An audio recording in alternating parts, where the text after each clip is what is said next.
প্রিয় দর্শক, আসসালামু আলাইকুম। আজ আমি আপনাদের খুবই সহজভাবে পাউরুটি তৈরি করে দেখাবো। আজকের পাউরুটি আমি চুলায় তৈরি করব। এই পাউরুটি বানাতে আমি এখানে কোনো ওভেন ব্যবহার করব না। খুবই সহজভাবে এবং হাতের কাছে থাকা অল্প কিছু উপকরণেই আমি আজ এই পাউরুটি তৈরি করব। চুলায় তৈরি করার ফলেও এই পাউরুটির কালার একদম ওভেনের তৈরি পাউরুটির মতোই হবে এবং এই পাউরুটি একদম নরম তুলতুলে হবে। আশা করছি আমার আজকের এই রেসিপিটি আপনাদের সবার কাছে খুবই ভালো লাগবে। যদি ভালো লাগে তাহলে প্লিজ আমার চ্যানেলটি সাবস্ক্রাইব করে পাশে থাকা বেল আইকনটি প্রেস করে দিবেন। আর যারা এই ভিডিওটি ফেসবুক থেকে দেখছেন তারা আমার পেজটিকে লাইক ও ফলো দিয়ে রাখবেন। চলুন দেখে নেওয়া যাক খুবই সহজ এই পাউরুটি তৈরি করতে আমাদের এখানে কি কি উপকরণ লাগছে। আজকের এই পাউরুটি তৈরি করতে প্রথমেই আমি এখানে নিয়ে নিব 1 কাপ পরিমাণ কুসুম গরম লিকুইড দুধ। আমি এখানে 1 কাপ পরিমাণ দুধ অ্যাড করলাম। পরবর্তীতে প্রয়োজন হলে আমি এখানে আরও কিছুটা দুধ অ্যাড করব। আর দুধটা অবশ্যই হালকা কুসুম গরম হতে হবে। এরপর আমি এখানে নিয়ে নিব 2 চা চামচ পরিমাণ ইস্ট। অনেকেই আছেন ইস্টটাকে অনেক দিন ভালো রাখার জন্য ফ্রিজে সংরক্ষণ করেন, তাই ইস্টটাকে অবশ্যই ফ্রিজ থেকে বের করে নর্মাল তাপমাত্রায় এনে তারপর এখানে ব্যবহার করতে হবে। ফ্রিজ থেকে বের করে সরাসরি ব্যবহার করলে ইস্টটা কিন্তু অ্যাক্টিভ নাও হতে পারে, তাই অবশ্যই আধা ঘন্টা আগে ফ্রিজ থেকে বের করে রাখবেন। এরপর আমি এখানে দিয়ে দিব 5 টেবিল চামচ পরিমাণ চিনি। এবার সব কিছুই খুব ভালোভাবে মিশিয়ে নেব এবং এই মিশ্রণটা ঢেকে রেস্টে রাখবো 10 মিনিটের জন্য। 10 মিনিট পর আমি এখানে 3 কাপ পরিমাণ ময়দা অ্যাড করব।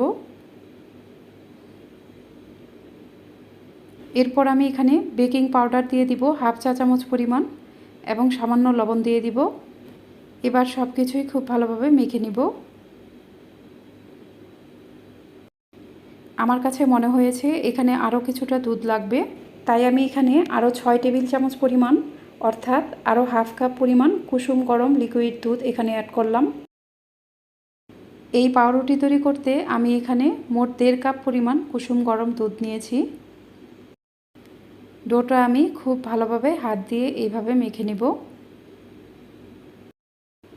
আমি ডোটা খুব ভালোভাবে মেখে নিয়েছি।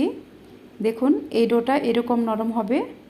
এই ডোটা যত বেশি নরম হবে আপনার পাউরুটিও তত বেশি পারফেক্ট হবে। এরপর আমি এখানে দিয়ে দিব 1/3 কাপ পরিমাণ সয়াবিন তেল। আপনারা চাইলে এখানে সমপরিমাণ গলানো বাটারও ব্যবহার করতে পারেন। আমি তেলের সাথে ডোটা খুব ভালোভাবে হাত দিয়ে এভাবে মেখে নিব। তেলটা এ পর্যায়ে অ্যাড করার ফলে ডোয়ের নরম ভাবটা অনেকটাই কমে যাবে। আমি ডোয়ের সাথে তেলটা খুব ভালোভাবে মিশিয়ে নিয়েছি। এবার আমি এই ডোটা আরও ভালোভাবে মথে নিব। এর জন্য একটা বোর্ডে আমি কিছু ময়দা ছিটিয়ে নিলাম। এখানে আমি সেই ডোটা দিয়ে দিব এবং ডোটা 2 হাত দিয়ে এভাবে টেনে টেনে ভালোভাবে মথে নিব। আমি কিছুক্ষণ পর পর এখানে কিছুটা করে ময়দা নিয়ে নিব এবং ডোটা 2 হাত দিয়ে এইভাবে ডলে ডলে মথে নিব। এই ডোটা আমি ঘড়ি ধরে 15 মিনিট পর্যন্ত সময় নিয়ে মথে নিয়েছি। ডোটা আমি কিছুক্ষণ 2 হাত দিয়ে টেনে টেনে মথে নিব। তারপর এটা আমি এইভাবে কাপড় কাচার মতো করে পিটিয়ে নিব। আমি আবারও এটা 2 হাত দিয়ে এইভাবে মথে নিব।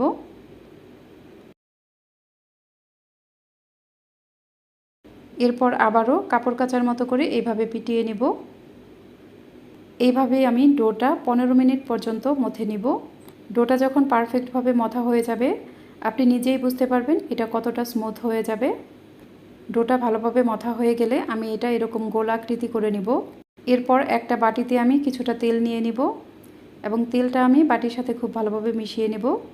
এখানে আমি সেই ডোটা দিয়ে দিব। এই ডোয়ের উপরেও আমি কিছুটা তেল মেখে নেব। এরপর একটা প্লেটের সাহায্যে আমি এটা ঢেকে রাখবো এবং আমি এই ডোটা রেস্টে রাখবো যতক্ষণ না পর্যন্ত এটা ফুলে ডাবল হয়ে যায়। আমি এই ডোটা একটা গরম জায়গায় ঢেকে রাখবো। ফিরে এলাম 45 মিনিট পর।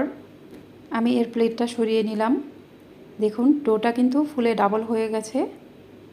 আমার বাসায় বারান্দায় রোদ ছিল, সেই রোদের মাঝে আমি এই ডোটা রেখেছিলাম। আপনারা এই ডোটা যে কোনো গরম জায়গায় রেখে দিতে পারেন।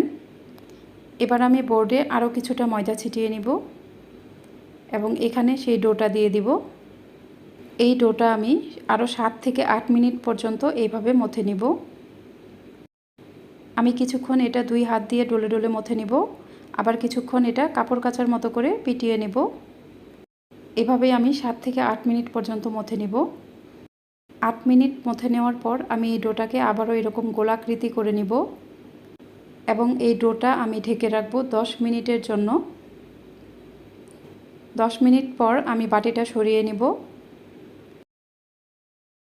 এখানে আমি আরও কিছুটা ময়দা ছিটিয়ে নিব। ময়দাটা আমি খুব ভালোভাবে মিশিয়ে নেব।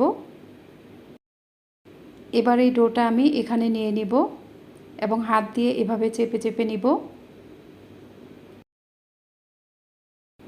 এরপর একটা বেলুনের সাহায্যে আমি এর উপরে আলতোভাবে বেলে নিব। এভাবে আমি একটা লম্বা আকৃতির বড় রুটি বেলে নিব।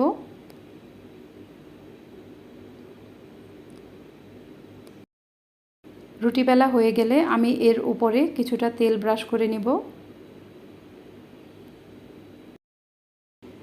এরপর এই ডোটা আমি এইভাবে রোল করে নিব।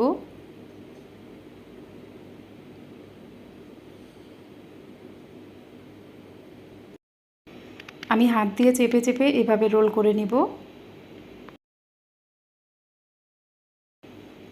কোনো জায়গায় ছোট বড় থাকলে আমি হাত দিয়ে টেনে সমান করে নিব। এরপর আমি লাস্টের অংশটা এভাবে সিল করে নিব।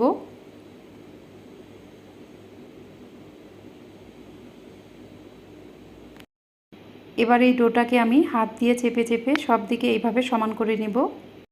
এরপর আমি এখানে একটা 10 ইঞ্চি মোল্ড নিয়েছি। মোল্ডটাতে আমি আগে থেকেই তেল ব্রাশ করে নিয়েছি। এখানে আমি সেই ডোটা দিয়ে দিলাম। এবার আমি এর উপরে একটা কাপড় দিয়ে দিব এবং এই ডোটা রেস্টে রাখবো। যতক্ষণ না পর্যন্ত এই ডোটা ফুলে ডাবল হয়ে যায় ততক্ষণ আমি এটা রেস্টে রাখবো। এই ডোটা আমি কোনো গরম জায়গায় রেখে দিব। ডোটা ফুলে যখন এরকম ডাবল হয়ে যাবে তখন আমি এর কাপড়টা সরিয়ে নিব। দেখুন ডোটা কত সুন্দরভাবে ফুলে উঠেছে। এরপর বাটিতে আমি একটা ডিমের কুসুম নিয়েছি। কুসুমটা আমি খুব ভালোভাবে ফেটিয়ে নিব।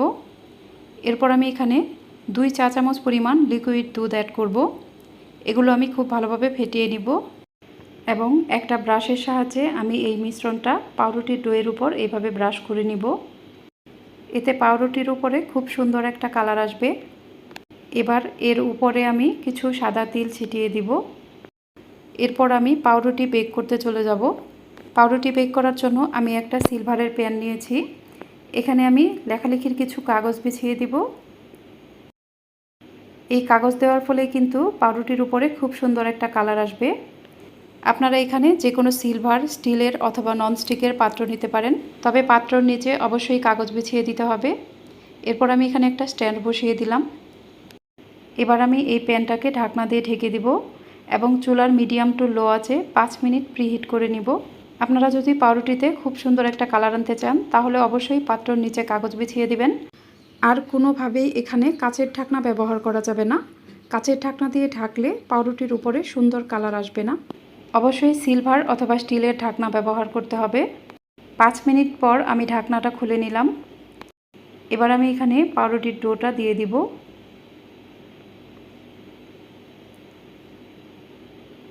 এবং প্যানটা ঢাকনা দিয়ে ঢেকে দিব। চুলার মিডিয়ামের থেকেও একটু কম আঁচে আমি এই পাউরুটি বেক করে নিব। ফিরে এলাম 1 ঘন্টা পর। 1 ঘন্টা পর আমি ঢাকনাটা খুলে নিলাম। দেখুন পাউরুটিটা খুব সুন্দরভাবে হয়ে গেছে। আমার এখানে 1 ঘন্টা সময় লেগেছে, তবে এক এক চুলায় এক এক রকম সময় লাগতে পারে। আমি একটা কাঠির সাহায্যে এটা চেক করে নিচ্ছি। কাঠিটা ক্লিন এসেছে, তার মানে পাউরুটিটা হয়ে গেছে। এখন আমি এই পাউরুটির উপরে বাটার ব্রাশ করে দিব। আপনারা চাইলে এখানে তেলও ব্রাশ করে নিতে পারেন। আমি পাউরুটিটা নামিয়ে নিয়েছি। এবার আমি এটা মোল্ড আউট করে নিব। দেখুন আমার পাউরুটিটা দেখতে কতটা সুন্দর হয়েছে। এটা একদম নরম তুলতুলে হয়েছে।